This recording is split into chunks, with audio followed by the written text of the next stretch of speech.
Hello, and welcome to the movie universe. I'm your host, Movie Fan. Today, I'm playing AirWolf on the NES.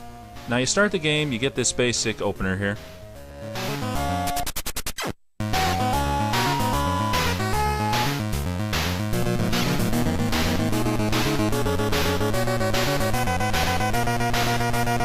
And I gotta say, the graphics are really good. And you notice right away, it's like playing Top Gun. Only you're in a helicopter, of course. In fact, all the planes are shooting missiles at you like in Top Gun. In fact, the controls are even the same for shooting the guns. A for guns, B for missiles. The only problem is, shooting down the missiles is extra hard. And if you think that's hard, try landing. The only way you could do this is, you gotta use the D-pad. The only thing you can do is push up on the D-pad to try to stop yourself and to try and make yourself come down as slow as possible. And you have to do that quite a bit, because your main objectives is always to rescue people.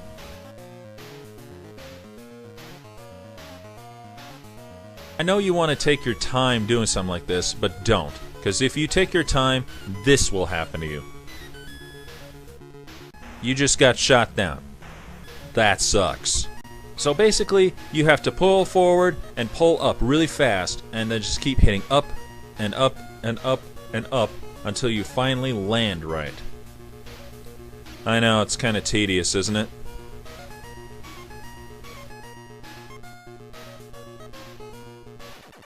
And if you think that's bad, try landing at the refueling station. Look at that! There is one small objective you can do in this game: destroy air bases. Which isn't really much to say. All you do is fly forward to the area and you shoot that giant tower right there. That's it. That's the airbase. And it's pretty easy. Truth be told, shooting down the airbases is really a waste of time. Because, you know, I've tried doing that thinking that it would get those planes off my back. It doesn't. Planes just keep coming after I do it. So it's really a waste of time. The only thing that really counts is rescuing the prisoners. So just keep doing that. That's all it's really about anyway. There is one cool thing about this game. You activate the rocket boosters. All you have to do is push start to speed up and select to slow down. You don't really feel like you're really going too fast, but you can see on the map screen below that you are, so it's a plus. Especially when you got a whole bunch of jets coming at you, so that's good to have. There's really not too much to say about this game. In fact, it's pretty darn simple. All you gotta do is just pick up the prisoner and get the hell out of Dodge before they shoot you down. That's really all there is to it. I guess the object of this game is how many times you can do it and how many points you stack up.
Even though it's very simple, it's still pretty fun, because, you know, you get to do stuff that you normally don't do. I mean, there's not too many helicopter games in the NES library, at least not that I know of. In fact, it's kind of like playing Dino Wars. Now, I've already discussed that in a previous video, but the line I said about playing that game, it's like taking a shower. Lather, rinse, repeat. That's all there is to it. But still, just because it's so simple, doesn't make it any less enjoyable. I mean, I guess if you're one of those people who are really stuck on the whole fantasy stuff, like playing Castlevania or Onimusha or anything like that, if you really love only those kind of games, then this isn't for you. But if you like to go with something a little simpler, this is definitely for you.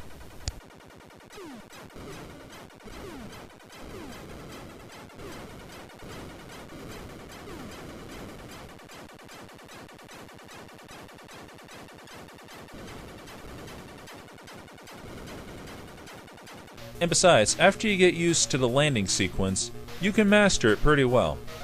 And you end up saving a lot of lives in the meantime.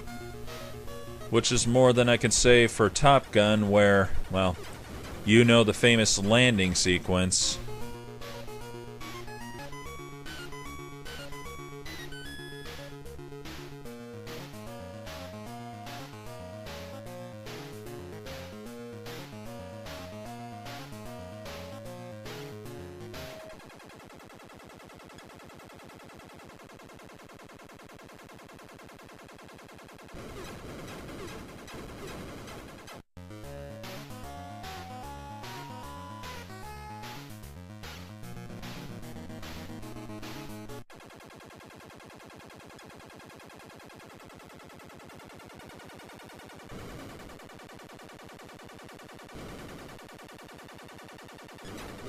Other than that, there's not much to say.